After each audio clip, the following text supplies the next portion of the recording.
Monday AI agents took over my work. And I absolutely love it. Chasing deadlines, writing status reports, updating stakeholders. Agents handle the daily grind now. They live inside Monday.com, so they see the full picture. My work, my team, the whole company. And I don't have to worry about the data.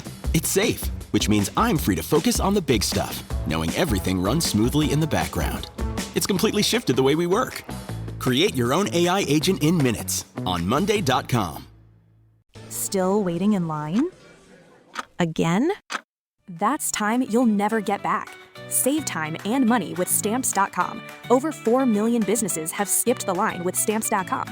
Join them to save up to 90% off carrier rates from your computer or phone right now. Print postage for certified mail, registered mail, and packages in seconds. Then schedule a pickup right from your home or office. For a limited time, go to Stamps.com and use code PODCAST for a free welcome gift. Taxes and fees apply. A burst pipe. A dead water heater. The AC calling it quits. Who do you call? HomeServe is an easy way to handle unexpected home repairs with plans covering stuff basic homeowners insurance usually won't. Instead of scrambling for a contractor, you make one call to get the repair process started.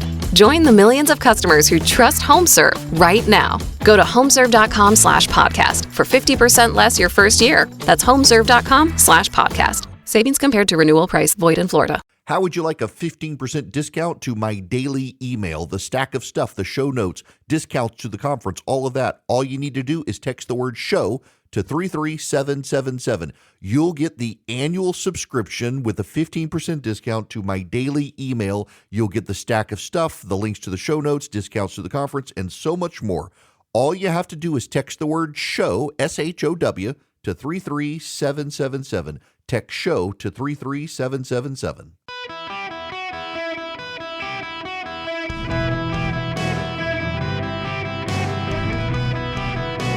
Welcome to the Eric Erickson Show podcast, Hour 3. I gotta focus on a piece from the New York Times that some of you are not going to like. And I need to be very clear with you here. Let me preface it this way as I dive into the piece. Some of you are about to hear things that you say do not apply to you. And I am here to tell you, anecdote is not data. It may be a situation where in your case it does not apply to you. This happens all the time. People have an anecdote of, like, for example, when I tell people majority of Americans right now dislike Donald Trump, they call in and say, well, I love him. Okay, good for you. You love him. That's good. But anecdote is not data, and the data suggests the majority of Americans don't care for him right now. I'm glad you do, but understand you're not in the majority. You got to sometimes understand. What have I used to say to people when they ran for office? Know when you're in the minority, even when you think you're right. And some of you are about to have a hard time with that as I discuss this story, because you love working from home now. And we have a massive, copious amount of data now from 2020 to now that suggests the work from home trend is not a good idea. Emma Harrington and Natalia Emanuel are labor economists and authors about working in person. They are writing this book because they are economists who were two of the chief advocates for work from home. And they have studied the data. And by studying the data, have changed their minds. Most Americans say they love working from home. They can skip their commute, dodge their snippy coworkers, and evade their micromanaging bosses. In 2024, nearly 80% of workers said they would be happiest if they could work remotely. Both of us have experienced the advantages of remote work, especially when battling morning sickness or caring for a sick 6-year-old child. But on some days, we wouldn't venture outside or speak face-to-face with another human. We started to wonder whether we, along with the roughly 35 million other Americans who work from home, had stepped into an enormous social experiment. Was remote work as liberating as it felt? We searched for answers in troves of data, unsure of what we would find. Surveys of over 500,000 Americans from the last decade and a half revealed an uncomfortable truth. Despite its advantages, remote work has significantly deepened Americans' isolation and distress. Our estimates, published in Science this month with our collaborator, Amanda Pellis, indicate that remote work explains a third of the deterioration in mental health over the last 15 years. Our research doesn't suggest that work can occur only in the office, but it does mean that employees and companies should make a greater effort to prioritize face-to-face time with colleagues. Our study compares workers in jobs that could be done remotely, such as finance and software engineering, to workers in jobs that must be done in person. People in remote, capable jobs worked from home 3 times as often in 2024 as they did in 2019. As they did, their days became more solitary. 84% of remote workers spend their workday entirely alone. Over half report feeling less connected to their colleagues. Even when communicating online, people working from home receive less feedback from their coworkers and contact fewer people outside their immediate teams.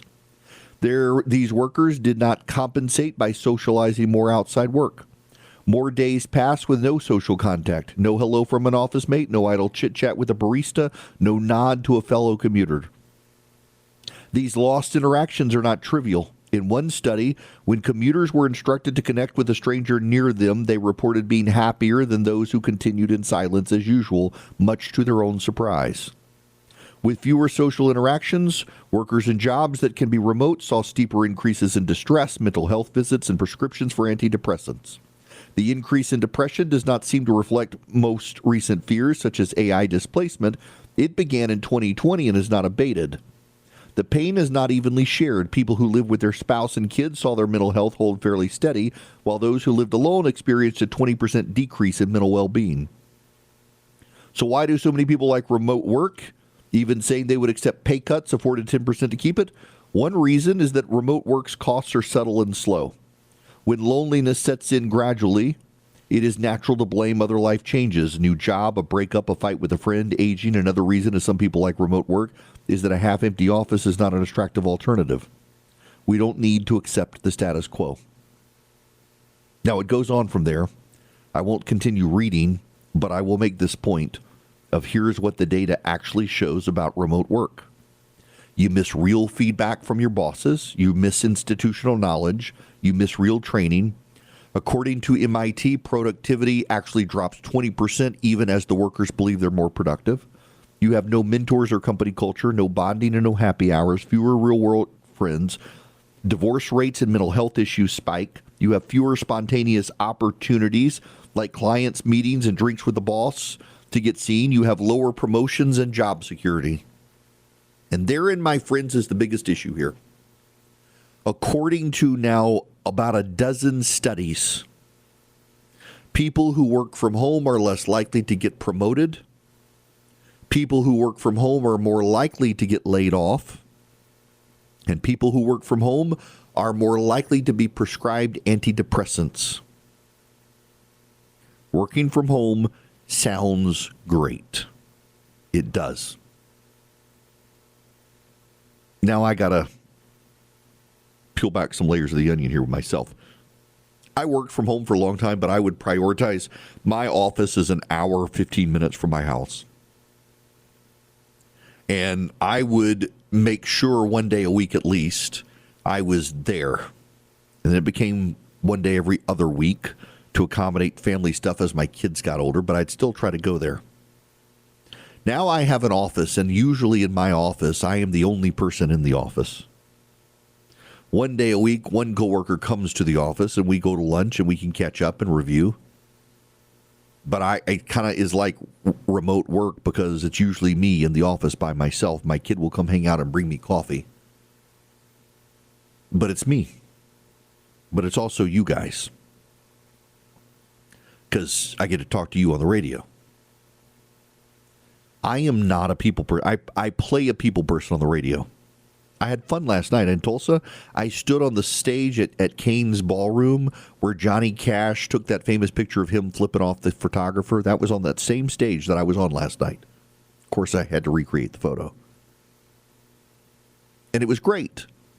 but I find being around people draining. I need quiet time after I'm done. I need to just be alone for a little while to recharge my batteries. But I also recognize it's necessary to be around people.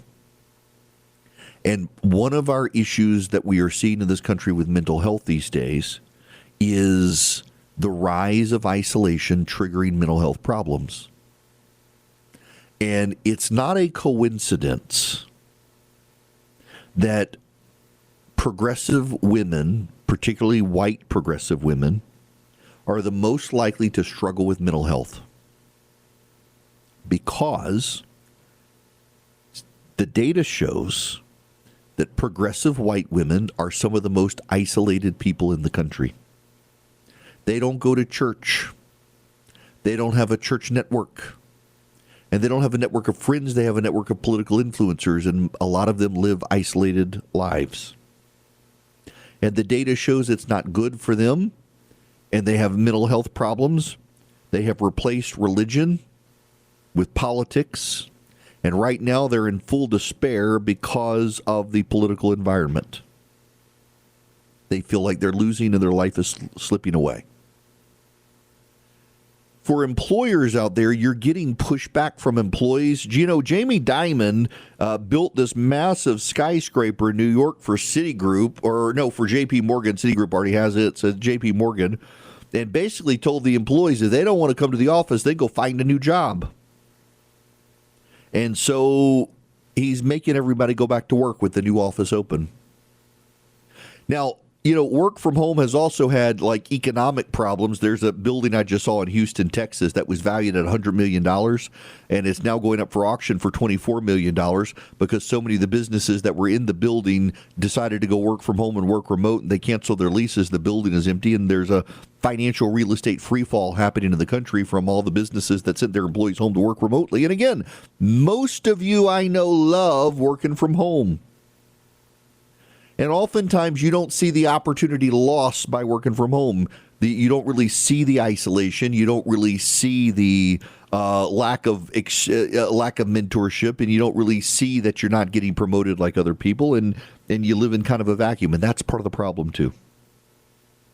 The data is very interesting now, and it's too overwhelming to ignore. There's an MIT study. There's a study now in Science. There's a study from the National Institutes of Health. There's a study in the New England Journal of Medicine. There's a labor market study from the Federal Reserve, and they all kind of show the same thing. People who work from home tend to have greater rates of depression and antidepressants. They tend to not get as many promotions. They tend to be more isolated, and they tend to lose out on work culture. And that work culture part is kind of an important component for people in offices who want to be parts of their companies. And increasingly, it's also bad for business in that the employees who go down this route then lack the corporate culture to help the corporation succeed, and that then has cascading economic impacts across the economy. I worked from home for years. I made a priority to go into my office once a week or once every other week, just to see and be seen and to build those relationships. If you're working from home, make sure you're trying to build those relationships even though you're working from home. Don't isolate yourself.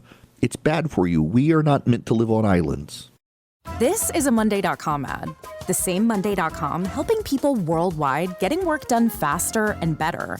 The same Monday.com designed for every team and every industry.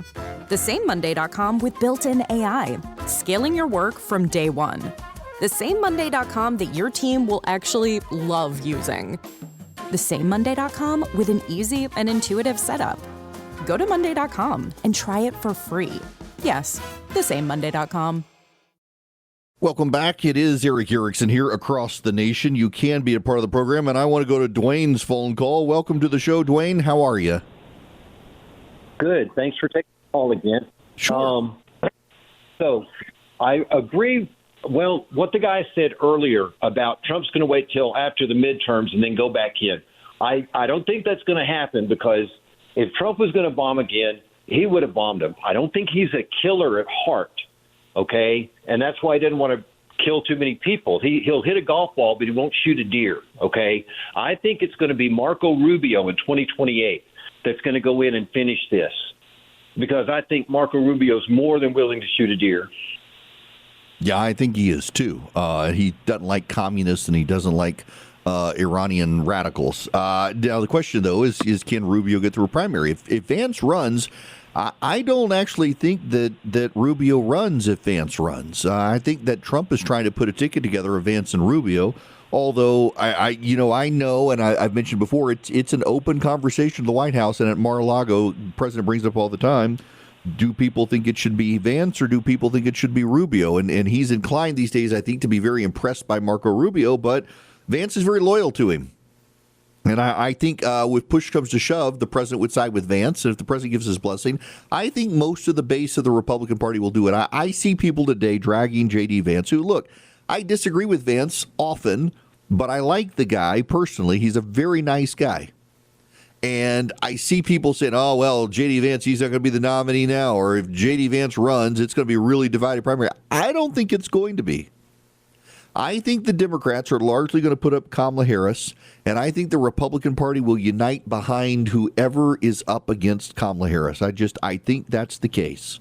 And I will vote for any Republican. I shouldn't say any, but most Republicans over Kamala Harris. I'm not actually going to vote for Kamala Harris ever. I would certainly just sit on the sidelines. I mean, if it was desperate, I can't imagine the Republicans picking someone who I wouldn't vote for at this point because I want to not have Kamala Harris or worse, a Newsom or a Buttigieg. And if you're confronted with a Newsom or a Buttigieg or Harris, most of you who are like, I'm not voting for that guy right now, I'm mad at him. Oh, you're going to forgive. You will because you want to stop the other guy. So I certainly wouldn't vote for a Democrat. If it would be Rubio, look, I like Rubio. I think Rubio is sharp. He's smart. And he is extremely articulate when it comes to foreign and domestic policy. And I do think it is extremely, extremely obvious and notable that he doesn't support this deal given his unwillingness to be point person on defending it. Now, Vance negotiated it. He gets to own it. And people in the White House are very much insisting this is the Vance plan. And Vance is out there saying he loves it. He owns it. He is glad to own it. He thinks it's a great deal. And I think that's a lot of bravado because it's not a good deal. It is ultimately a surrender.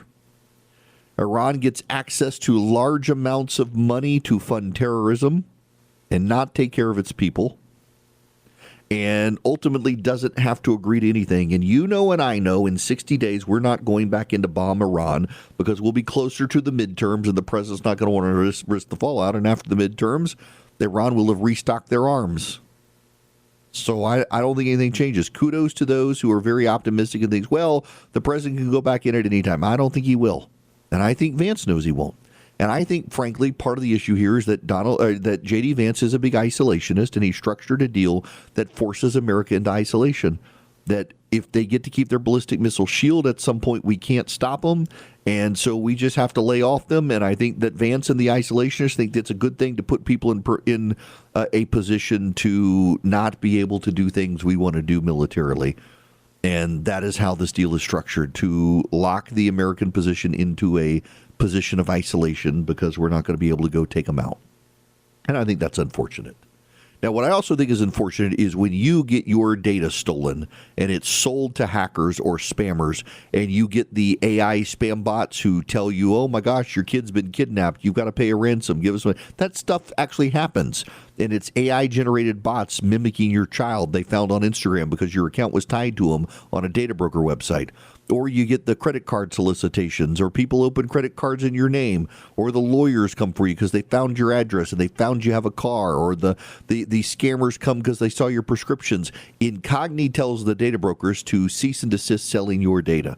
Incogni serves as your representative to make you private online. You go to incogni.com/Eric, incogni.com/Eric. You save up to 60% on Incogni.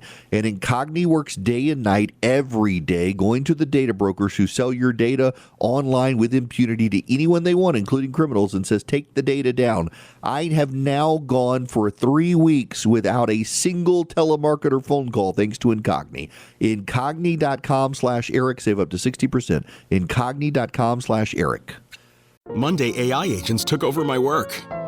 And I absolutely love it. Chasing deadlines, writing status reports, updating stakeholders. Agents handle the daily grind now. They live inside Monday.com, so they see the full picture. My work, my team, the whole company. And I don't have to worry about the data. It's safe, which means I'm free to focus on the big stuff, knowing everything runs smoothly in the background. It's completely shifted the way we work. Create your own AI agent in minutes on Monday.com. Ladies and gentlemen, there's some breaking news happening right now that I need to tell you about. Welcome back. It is Eric Erickson. Again, this is breaking news that is happening right now. The Hezbollah forces in southern Lebanon have opened fire on Israel, firing more than a dozen rockets at Israel. Israel has now responded to the rocket attack from Hezbollah, and Iran is now declaring very shortly thereafter that it may scuttle the deal as a result. This is happening now. Very predictable. Hezbollah started it. We have not only the belief from the Israeli government, people had cameras out and saw the rockets in the air from Lebanon to Israel. There are pictures all over social media. Israel has returned fire, and now Iran's saying, well, they may just get out of this deal altogether. Iran getting out of the deal altogether comes after the Qataris have already confirmed that they're flowing billions of dollars to Iran with the permission of the United States. So the money has been transferred to Iran, and now Iran's like, we may get out of the deal.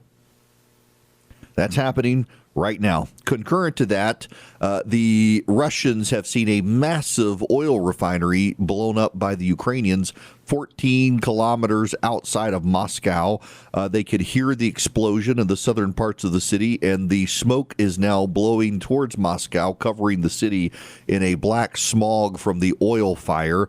It was extremely impressive. One of the tops of an oil tanker was blown off, and it looked like a giant frisbee in the air. It's an impressive photo that was taken by someone. The Ukrainians able to send a bevy of drones into Moscow, bypassing air defense systems. Some were shot down, most weren't, and took out this oil refinery. And something like 40% of the oil supply for Moscow and its environs has now been cut by the Ukrainians, who are able to project their power increasingly through drones. Good for the Ukrainians. Now, I want to go to Bill in Tulsa, Oklahoma, where I was yesterday. Did the radio show at my affiliate KRMG. Took the stage at Kane's Ballroom last night, where Johnny Cash once stood. It was awesome. And Bill is calling from Tulsa. Welcome to the show, Bill. Thank you, and I hope you enjoyed your visit to our beautiful city. I sure did. Don't build it up too much because, there's so much to see in Oklahoma, but don't build it up too much because we are a sanctuary state. You know that. There was a lady at the event last night who. There was a lady last night at the event who was taking refuge in Oklahoma from California. Is this a sanctuary state for conservatives? Yeah. Yes, it is. You have to have a 3-digit IQ, be able to speak English, and have a job, and you're welcome here. Anyway, I completely concur with your assessment of the Iranian deal. Any agreement that leaves the Ayatollah and the IRG in power is a defeat, but you could see this coming.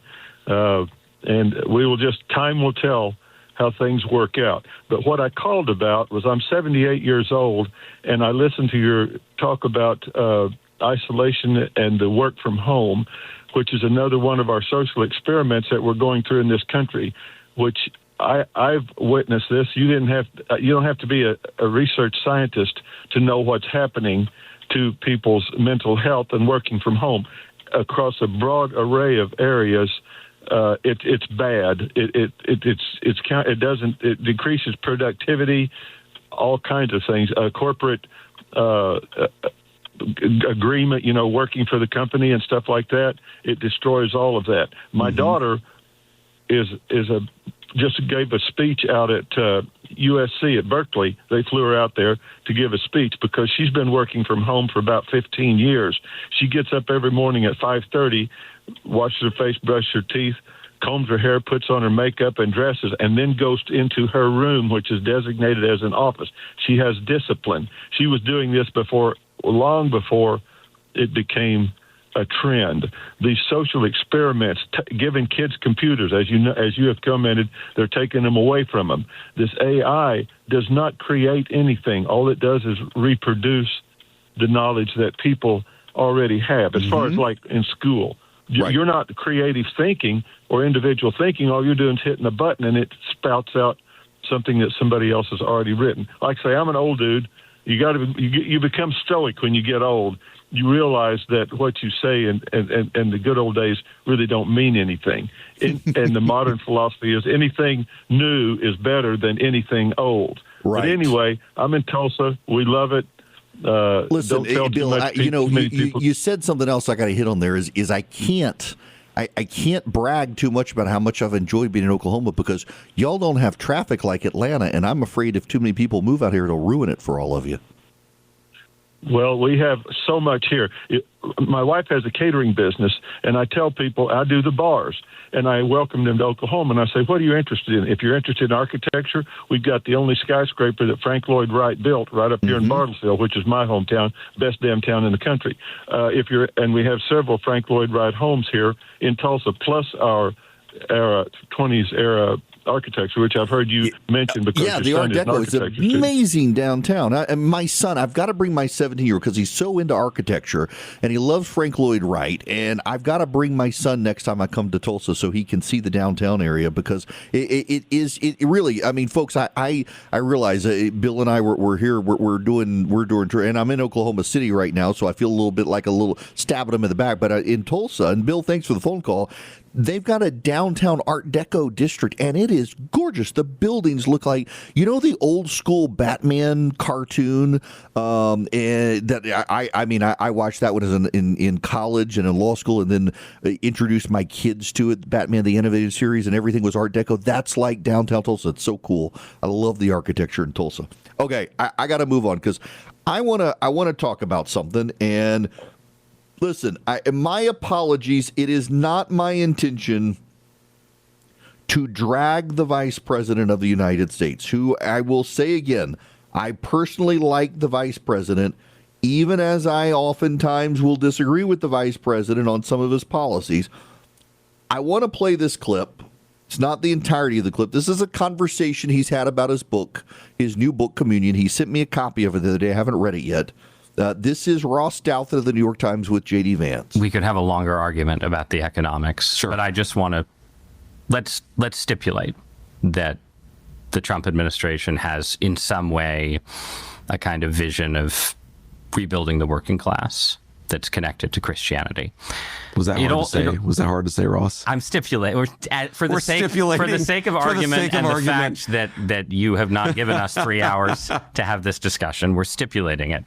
It also seems to me like the administration has distanced itself in different ways from some other sort of obvious expressions of Christian influence on politics. Some of them more sort of liberal coded, some of them more conservative coded. Like what do you mean? Like the administration has been more hostile than any prior Republican administration, to say nothing of Democrats, in the last 20 years to the way we do humanitarian aid. It has kept religious conservatives, pro-life organizations especially, at arm's length in a way that has led to a lot of criticism. And then, let's be honest, the tone of the administration is not consistently a Christian tone. There is a tone of aggressive uncharity to people who aren't on board with the administration's policies. So I would describe those as three areas where the administration has felt functionally post-Christian to me, and I'm curious what you think. Well, so on the first point, the third point, but I want to address. You can work first. backward. So on the tone thing, it's very hard to rebut this because it's like fundamentally unfalsifiable. Because for every clip that you could show me of me or the president or some cabinet secretary saying something that in your view is unchristian, I could show you another few clips of us doing something or saying something that is like very Christian. The nature of political communication in the era of mass media is that sometimes people are going to say jokes that are taken out of context. Sometimes people are going to make mistakes. I'm not saying I make mistakes. I talk about this in the book a little. In my book, Communion, available where books are sold, I talk about the own mistakes mistakes that I've made as a Christian yes, no, leader there is in America. There is an apology to childless cat ladies. We don't need to get sidetracked by that. Go on. But you know, my point is, like, I'm not saying we're perfect, because we're not. My point is that the tone argument is, in some ways, I think people see what they want to see. And I also think that tonal arguments are ways of, frankly, policing working class ways of communication and covering them in elite preferences. That's where we need to jump off here. The vice president says, and I will read the quote, when Ross Douthat says that the administration comes across oftentimes as lacking in Christian grace and charity in the way it communicates and does things, the bullying of people on their own side, things like that, the boorish behavior, the vice president says tonal arguments are ways of, frankly, policing working class ways of communication and covering them in elite preferences. You know who also says that? When employers tell young non-white employees that they need to speak proper grammar, they are told that that is racist. That is the elite policing the tone and ways of communication of non-white people. This argument leads to the justifications of bad behaviors in the ways of this class of people behave this way, and you are not good, you are an elitist snob, or you are bad for trying to get them to change their ways. Many of us have recognized this over the years when we, for example, suggest that it's not a good sign in the black community on the south side of Chicago that so many people get killed every week. And what are we told? Well, you're not in the quote-unquote community, so you can't say that. It is, frankly, true that there are things this administration does and conveys to people that do not reflect being a Christian. Yesterday, a now former consultant, it appears he's been pushed out the door, of Mike Collins, replied to a tweet of John Ossoff and said, "You're next," and used the B word, calling John Ossoff that. It is that crassness and vulgarization that I think Douthat is talking about, and it is something that, frankly, a lot of people in the Trump coalition have enjoyed being a part of. It makes them feel good to punish their enemy. There's actually some data out there I saw, I want to say from it's one of the more prominent, accurate pollsters, that there is a segment of the right now that it relishes the fact that the Trump administration browbeats, bullies, and harasses the opposition the way they think the opposition does to them, that most people on all sides don't want the trash talk and stuff, but this group does. And the Trump administration has catered to that. But there's a larger point here. Larger point behind, I think, that sort of argument that, oh, you don't like the way we talk, therefore you're an elitist snob. No. We've had this defensive ebonics for years of people trying to say, well, this is the way the black community talks. No, you don't. When you're at an employer and you have a good job, you don't talk like that. And it's not racism to say otherwise. And we get lots of excuses of bad behavior from people who hide behind you're an elitist snob or you're a racist because you're doing this. There's a larger argument, though, and it's this argument. And Douthat didn't specifically get into this, but I made this comment on stage last night. There were two young men, I hope y'all are listening right now, from Tulsa, who drive a garbage truck. And one of them asked a question, how do we respond? So many younger people his age, he's in his 20s, how do we respond to the growing number of young people who are embracing violence against their political opponents? Now, I've only got about a minute here to make this point, so I'm going to do it succinctly. When you go to the Old Testament and you look at the purity laws, and the Israelites, they couldn't wear mixed fabric clothing, they couldn't have tattoos, they couldn't eat shellfish, things like that. Do you know why those laws were there? Because that was the outward identifier for God's people. All the other tribes had tattoos, wore mixed fabric clothing, they ate shellfish. Here come the Jews, and people could say, hey, these people are unique. They're different. Look at the way they dress. Look at what they don't eat. Look at how they congregate together. Look at how they don't marry into other tribes.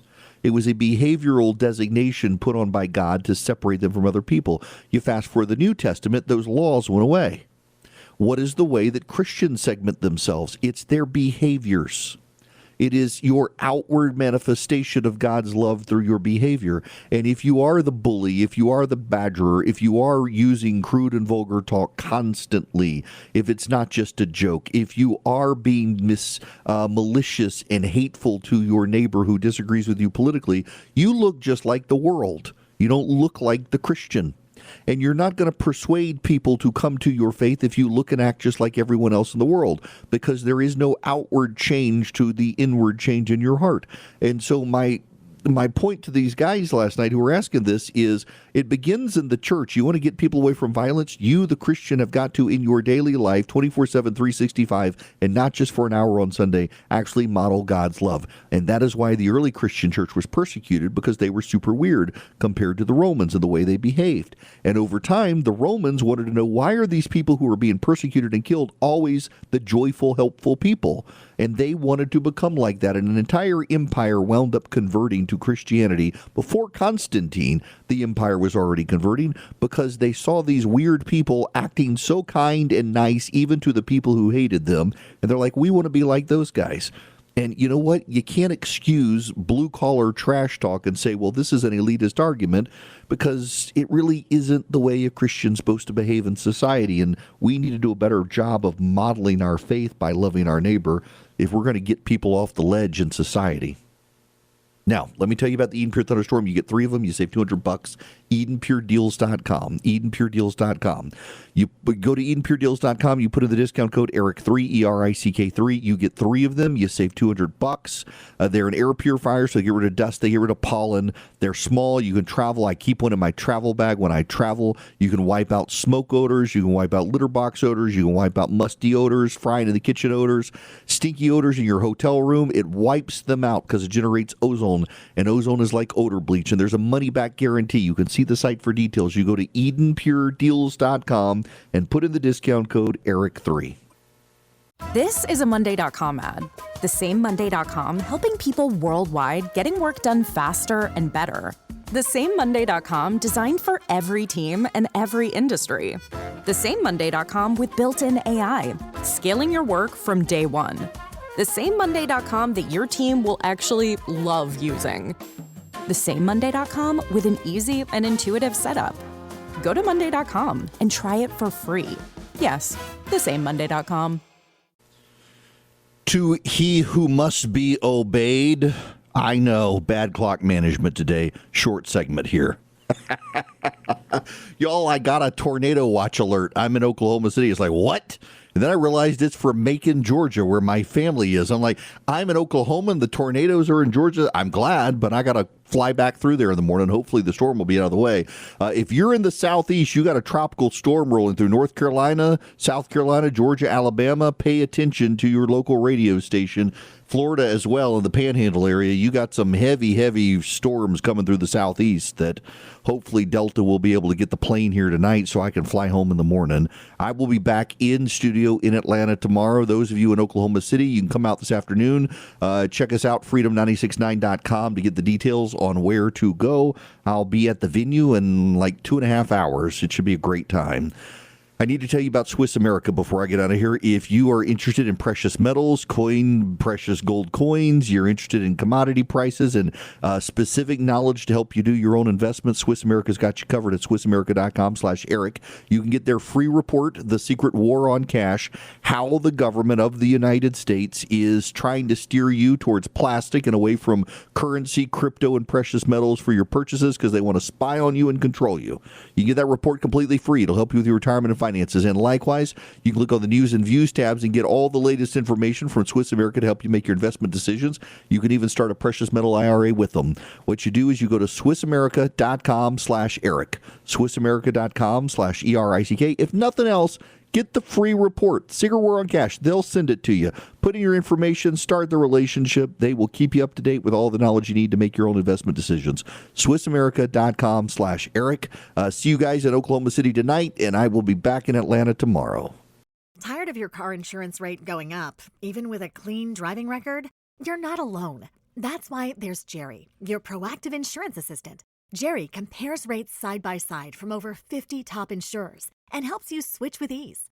Jerry even tracks market rates and alerts you when it's best to shop. No spam calls, no hidden fees.